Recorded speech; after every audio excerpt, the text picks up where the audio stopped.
बिस्मिल्लाहिर्रहमानिर्रहीम। अल्लाह वालो, रबी अव्वल का आखिरी अशरा आ चुका है। तो ये दिन तो गुजर रहे हैं और गुजर भी जाएंगे, लेकिन एक दिन आपको ज़रूर पछतावा होगा कि काश दोबारा हमारी ज़िंदगी में रबी अव्वल का महीना आए, मेरे नबी की बेसत का महीना आए और मैं उन पर दरूद व सलाम भेजूं, अल्लाह के सामने झुकूं, अल्लाह से मांगूं, इस्तगफार करूं, लेकिन दोबारा आपको ये वक़्त नहीं मिलेगा।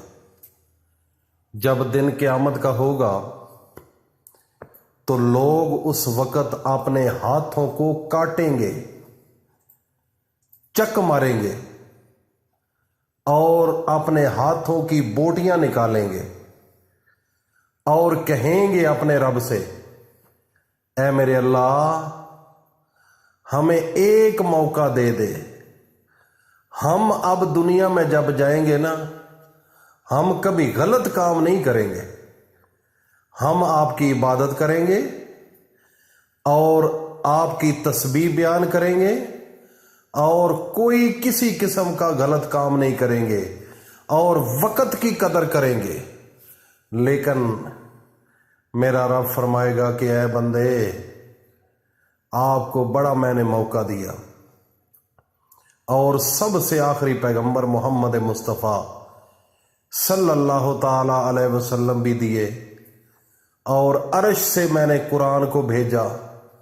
लेकर आने वाला जिब्रील था जो सारे फरिश्तों का सरदार है, और जिस नबी के पास ये कलाम आई वो सारे नबियों का इमाम था, और ये किताब उस नबी ने आपको दी थी।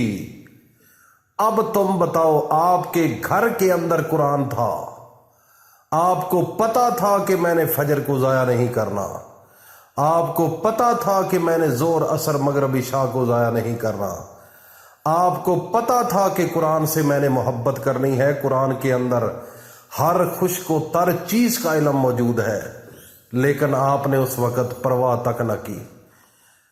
अगर तू उस वक़्त मेरे कुरान की परवाह न की, मेरी इबादत की परवाह न की, मेरे मोहम्मद मुस्तफ़ा के फरमान की परवाह न की, ऐ गंदे इंसान, आज मैं आपकी परवाह क्यों करूं?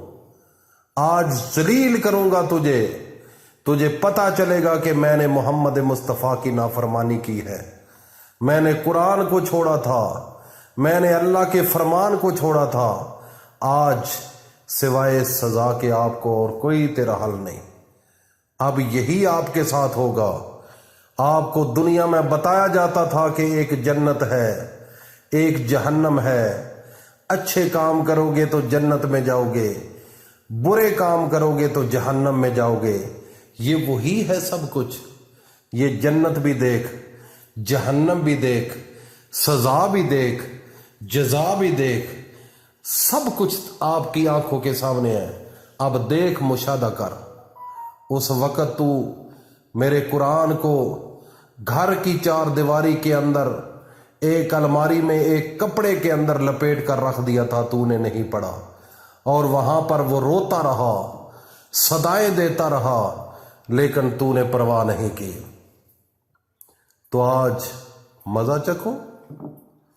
ये कुरान जो घरों के अंदर कुरान पड़ा हुआ है, एक छोटे से कपड़े में लपेट कर रख देते हैं, उससे मोहब्बत नहीं करते, उससे प्यार नहीं करते, उसको पढ़ते नहीं, चूमते नहीं, तो ये दिन क़यामत के कुरान उस बंदे के खिलाफ गवाही देगा और अल्लाह ताला से शिकायत करेगा कि इस बंदे को जलील करो।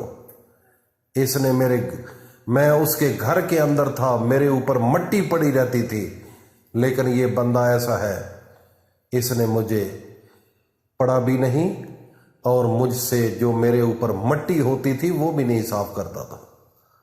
ये कुरान शिकायत करेगा। इसलिए मेरे भाइयों और दोस्तों, मेरी माँओं, बहनों, बेटियों, उस वक़्त से पहले पहले अपने आप को बदल लो। ये 2 दिन की ज़िंदगी है, یہ 2 دن کی زندگی ہے، اس کو چھوڑ کر آپ نے جانا ہے۔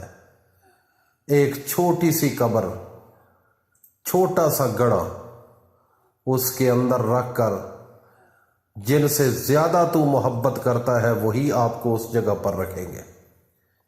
جن کے لیے تو روتا ہے، جن کے لیے تو لوگوں کے ساتھ ظلم و ستم کرتا ہے، ان کے لیے محنت کرتا ہے اور لوگوں سے پیسہ لے کر ان کو کھلاتا ہے، اپنے بیٹوں کو، اپنی بیٹیوں کو، اپنی بیوی کو، اپنے بھائیوں کو، جب آپ تو مرے گا تو یہی اٹھا کر آپ کو اس گڑھے میں رکھیں گے اور وہاں پر رکھ کر آپ کو چھوڑ نہیں دیں گے، وہاں پر منو مٹی آپ کے اوپر ڈالیں گے۔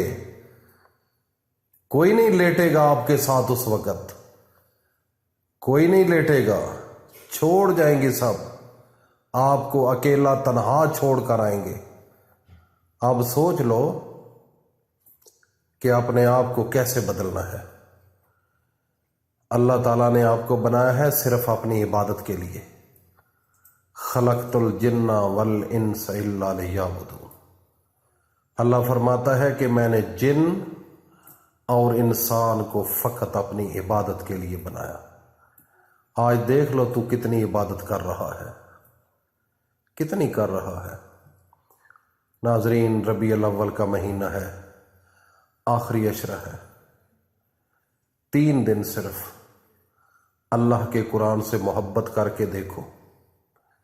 3 دن آپ ایسا کرو، صبح فجر کی نماز ادا کرو اور اس کے بعد اپنے پیارے پیغمبر محمد مصطفیٰ صلی اللہ تعالی علیہ وسلم پر 11 مرتبہ درود شریف پڑھو، اور اس کے بعد قرآن کے اندر ایک چھوٹی سی آیت ہے سورۃ کوثر، اس کو بھی 11 دفعہ پڑھو، اور اللہ تعالیٰ کا نام ایک ذاتی 2 صفاتی نام، یا اللہ یا غنیو یا مغنیو۔ یہ نام ویسے نہیں بنے ہوئے، اللہ نے بنائے اسی لیے ہیں کہ لوگ مجھ سے مانگیں، میں لوگوں کو غنی کروں۔ تو ناظرین، اس کو یا اللہ یا غنیو یا مغنیو، اس کی ایک تسبیح پڑھو، یا اللہ یا غنیو یا مغنیو، ایک سانس میں، اور اسی طریقے سے 100 دفعہ یہ پڑھنا۔ آخر میں پھر 3 مرتبہ درود شریف پڑھ کر اللہ کے سامنے دعا مانگو۔ دعا مانگو، اللہ پاک آپ کا مالک ہے، خالق ہے، پھر جھجکنا نہیں، رو کر مانگنی ہے، گڑ گڑا کر مانگنی ہے، آنسو بہا کر مانگنی ہے۔ شرم کس چیز کا ہے؟ اگر کسی دنیا کے بندے سے آپ کو کام ہو، آپ کو اگر پاؤں بھی پکڑنے پڑے تو پکڑ لیتے ہو، یہ دنیا کے لیے۔ ناظرین، وہ تو رب العالمین ہے جس نے آپ کو پیدا کیا، ساری کائنات کو پیدا کیا، اس کے سامنے رونا، یہی تو مزہ ہے۔ چس آئے گی، مانگو، اللہ پاک عطا کرے گا۔ اللہ حافظ۔